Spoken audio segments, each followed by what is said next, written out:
Let's go, I'm bored, let's go.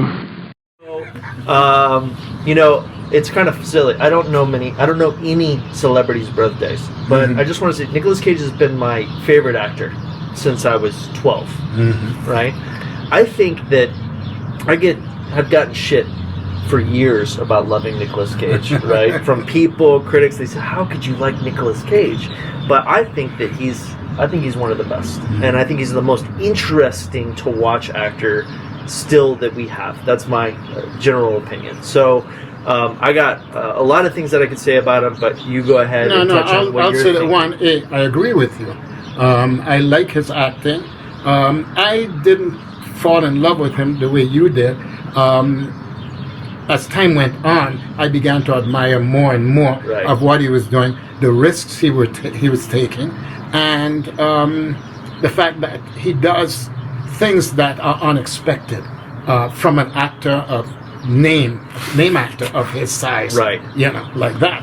And so, I have a list of things we'll talk about, but I want you to talk about that. Well, I wanted to touch on when I first noticed him, because I wasn't. When I was around 11 and 12, I wasn't digging into films the way that I do now. So the first Nicolas Cage film I saw was The Rock, with Sean Connery. I think what stood out to me was that he was not a conventional action star. He brought this, he's a nerd, and I thought the dynamic that he and Connery have, I thought, this guy's freaking great. And then I didn't even realize, at the time, that this was a huge departure for Cage to become an action movie star. No one thought that he could do it, and he followed that up with Con Air, which is ridiculous, but beautiful in how ridiculous it is, and Face Off, which I like a lot too. So that trilogy of action films, I didn't realize that he'd actually totally reinvented his career.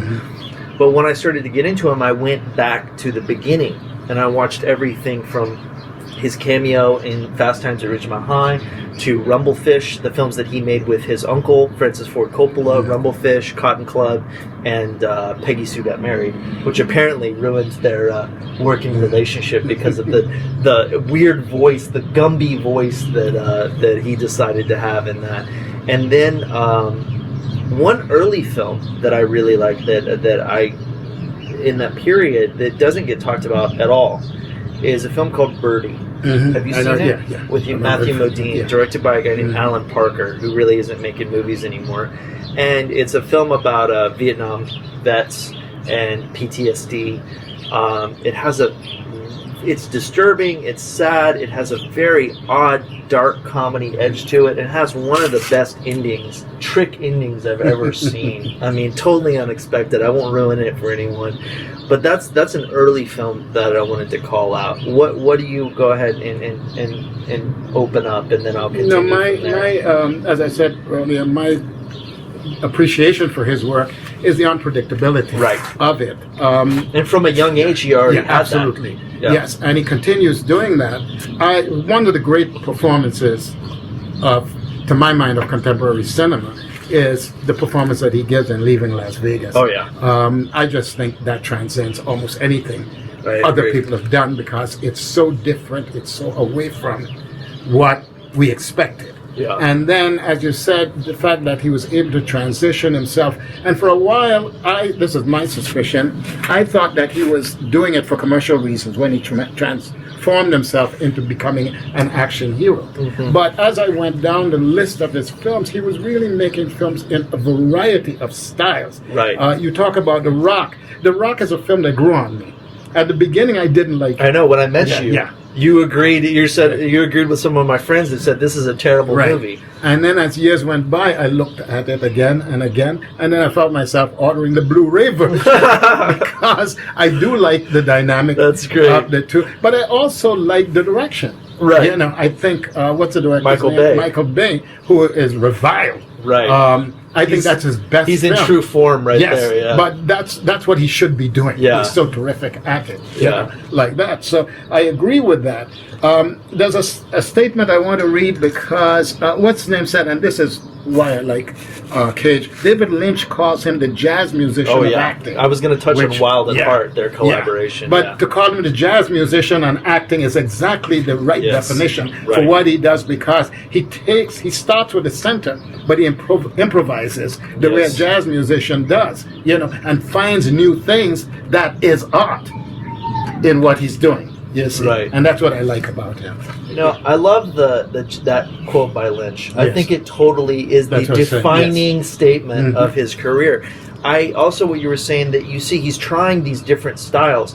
I like, as I was going through his filmography again right before we had this conversation, I love him as a comedy actor. Films like Honeymoon in Vegas, Trapped in Paradise. Like, he totally works in that realm as well. What were some of the other films? Let me bring them up real quick. The films that I liked in that comedy period, Amos and Andrew, right? Which is a fun thing with Samuel L. Jackson. No one's seen that. Raising Arizona. I know you're not too fond of it. No, I have that in my list. But I think that he's very good. He's one of the best Coen characters and fits for the Coen feeling that I think that they've found. Go ahead. Did you want to riff off of No. I listed my favorite performances of his. Okay, we'll get to that, I guess. So another type of Cage that I love is he really fits the noir feeling with a movie like Red Rock West. He's the sort of murky character that is needed for noir, right? But he also has the melancholy kind of loser ethos that's true. Really works for noir. I like that. Yeah, and he, so we got in the earlier part of his career, something like Red Rock West shows that. Later on, Bad Lieutenant, Herzog took it to the next level, and to me created probably the second greatest performance Cage has given, second only to Leaving Las Vegas, Bad Lieutenant, and flipped noir on its head. But he knows how to use Cage, right? And he saw what was good in Cage. He also is very good. He has this reputation for playing crazy, but he's very good at playing straight too. Matchstick Men is more the crazy, but The Weatherman and stuff like That's that. one I have on my list. He is good at just playing center sometimes. Family Man, The Weatherman, Lord of War. A film that I don't know if you ever caught up with it. It was on my best list last year, The Runner, where he plays like a New Orleans governor, right? Is really good. And again, he just plays it straight. And, the critics bash him for being nuts. And then as soon as he plays it straight, they bash him for being boring, right? And you're just like, Jesus, you can't do right with these people. Those are some films, but I do like it when, like in Wild at Heart, he goes off in this wild direction. Wild at Heart. I don't know if you've ever seen Vampire's Kiss. I saw that. It takes you. I mean, Vampire's Kiss is amazing to me, with him eating cockroaches and He actually ate a real cockroach for that film. Twice, right? 2 takes, right? A live cockroach, not a dead one. And he just does some of the wildest things in that, but it's fun. It excites you about acting. His performance as the twins in Adaptation. Another oddball one that has to be seen to be believed is a film that his brother directed, Christopher Coppola, called Deadfall. It's got one of the best. You look at the cast on paper. Cage, the lead is Michael Biehn, who's a little bit weak, but it's got Coburn in it. It's got all these people. Terrific. You watch the film, it's probably a terrible movie, but boy, is it fun to watch. Especially Cage's performances is just totally off the deep end. And Coburn, too. Right. And something like Kiss of Death, which is really a boring, to me, not very well put together crime film, he just elevates it with this dynamic villain role. So those are some of the films that excite me, and he's still doing these roles even recently this year, and he's even becoming more eccentric as he continues to go with stuff like The Trust. Which I know you weren't crazy about with Elijah Wood, but in the second half of the film, he's quite unpredictable and takes the movie in a totally dark direction. Dog Eat Dog is Your Criminal, which we just saw. Paul Schrader's movie with Willem Dafoe. I loved his turn in it. He's not Willem Dafoe now is the one who's off his rocker. That was offbeat casting in a way, right? Because they could flip it around. Absolutely. And Cage is really the straight man. He's the anchor, right? Yeah. But he does it so well, and he's still scary, but in a different way, in not a wild way. So those are uncollected, sort of all over the place thoughts about Cage. No, but it's typical of Cage. Right, that's true. I guess it's in a Cage way, yeah. It's in a Cage way. I have a couple of quotes that I like that he said. He said, I want to make all kinds of movies. Big movies because they're fun. Small ones because they frequently can stimulate thought and raise awarenesses. And I thought that explains the eclectic nature of the kinds of films he made. He says, in the video age, you can write your own stories, make your own films, and get them out. Well, and like I thought that made good sense. What's another quote? Another one that he has. He says, Andy Warhol I like because he takes icons and makes them his own. And I thought that was an interesting insight into what Warhol did. And I thought it was a good point. Right. That's good. Like that. He says, I'm up for anything that will get to the truth of a performance. And that explains eating roaches, cockroaches, you see, things like that. Yeah. And so once again, we have an actor who, in theory, when I studied acting, when we talked about acting, critics get into that. Why don't actors take risks? Yeah. Why don't actors try things because they lament the star system where people play off their personalities and play essentially the same roles over and over. But then they get an actor who does that and they trash him. Right. You see? So you get this perverse contradiction that you want the ideal, but then you get somebody who's living up to it, or at least attempting it, and you have nothing but negative comments about the work. And they should be, one, just enjoying the fun of seeing him doing different things, and two, encouraging, say, more actors need to branch out like this. I mean, what's interesting to me, I was thinking about this yesterday, Cage is, to me, right now his career, it reached a peak, right? And now he's sort of slipped down into, he's making 4 or 5 films a year, which of course there's a snobbery against. And a lot of these films are starting to just hit Netflix VOD, right? They're not getting proper theatrical releases. People see that and they go, again, they say, oh, Nicolas Cage, he's just a rental guy now, right? He's for rent. To me, I want Cage to do well. I'm not saying that, but he is a B-movie actor, and I don't mean that in a bad way, I mean it in a good way, who rose to A-level status, but he's not a Tom Hanks or a George Clooney, right? He's far more interesting than those guys, and to me, he has more in common with, if you look back at the older films, and you look at the leads in the movies, the Randolph Scotts, the Cary Grants, the James Stewarts. Those are our Tom Hankses and our George Clooney's, right? Cage is more in line with Timothy Carey, Richard Boone, all of these people who were the real fun people to watch. And so I kind of like that he's becoming low rent now because I think it's going to continue to give him the opportunity to do these interesting performances and explore, right? And the B movies has always been where there's more exploration. Oh, absolutely. So you could do more things with it because nobody's looking over your shoulder. Right, exactly. Yeah. Well, he said something about the fact that he makes so many movies, and I thought it was an interesting point.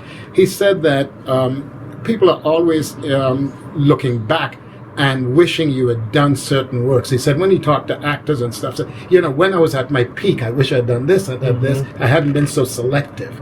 And he says, so I want, while I'm at my peak, to just do as much work as I can. Yeah. He says, because you don't know which one is going to be terrific and which one is not going to be so good. Yeah. So he said, if I just work and work and work, I have to hit peaks every so often. And I thought that made a good point. It's kind of the Woody Allen theory, that Woody Allen really doesn't know what's going to hit and what's not. He just stays consistent and he just makes movies. He loves making movies.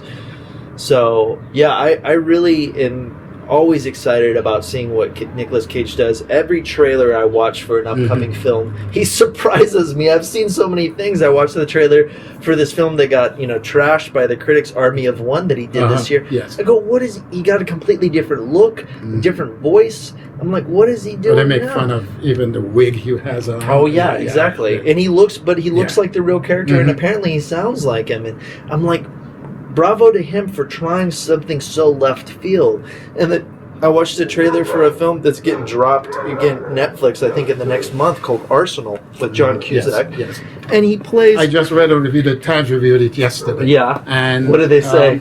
Well, they didn't like the plot of the film or the making of the film. They thought it would wasted the actors. They particularly liked John Cusack's performance in it, like that. But at least they didn't dismiss it out of hand, I think that you watch the trailer though, and he's playing a villain, right? And again, you're like, what is he doing? He's doing something completely new that he's never done before. So, the critics will trash him like in Dog Eat Dog for trying to emulate Bogart near the end of the movie. Yes. And I go, it's like you're not even paying attention to the movie. The whole point of this is the character models himself off of Bogart. He wants to look like him. So in his vision of his like dream death or whatever, he's gonna sound, and they said he does a poor imitation of Bogart. I'm like, you're missing the fucking point. That the point is that it's poor. The point is that these guys are total screw-ups in all levels of life, including like their impersonation of their heroes. So I just thought that choices like that, they're constantly picking apart. But I'm like, man, talk about a fun choice, in my opinion. So anyway, I love the guy, and again, we want to say, to Nicolas Cage, if he ever sees this, keep doing what you're doing. You have people who really appreciate the work. And to young actors coming up, that's what you want to do. You want to embrace, the variety of possibilities in terms of selection of roles, because everybody gets too smart now about their career. I won't do this, it'll hurt my career, I won't do that. And that makes for safety. In their choices, and that's of course leads to a certain kind of success. But if success is all you want, then fine. But I have to admire somebody like Cage who goes after everything but that. I know people who absolutely hate leaving Las Vegas. They don't even know why a film. Some people have even called it pornography. Okay, and they don't see anything past the surface of that picture, like this, and couldn't understand why he got an Academy Award for it. Now you look at the list of the stuff that's up for Oscars this year, and they're all very, very safe. They're all very polite. They're all very middle class in a certain way. There's not one film of the list that I've seen that could offend a child of, let's say, 12. That's how so safe true. we become. Yeah, it's so true. And he's still challenging that. Exactly. And I like that. I like that someone's doing it. He's not the only one, but he's definitely... He's the leader of the pack, I think. With that. And I think, just like some of the edgiest films and most interesting B movies were not appreciated in their time, and now we look back and see it. I think Cage is one of those that his career will be more appreciated with some perspective. I don't think that people can see right now, but just like the B movies of old, they'll be able to look back and say, wow, this is better than the film that won Best Picture, right? But what a shame we have to always do that. I hate it too. We want, we tell people they're too old to really care anymore, to tell them, hey, you were terrific in those days when we crapped on them before. I have to say one more thing. If there's one actor that I want to work with in my career, and I've felt this again for years, it's Cage. I want a chance to work with the guy and give him the right project and the freedom like Herzog did and Figgis to just explore and have fun. So hopefully, something he said, which I thought was interesting. He said the one actor he wanted to work with was Jack Nicholson. Oh, he said because the two that would of have us been awesome. would really fit. But he said so far project hasn't come along. Right. When you talk about two crazy. Oh man, that would be epic. Yes. All right. Take care. Bye. I am a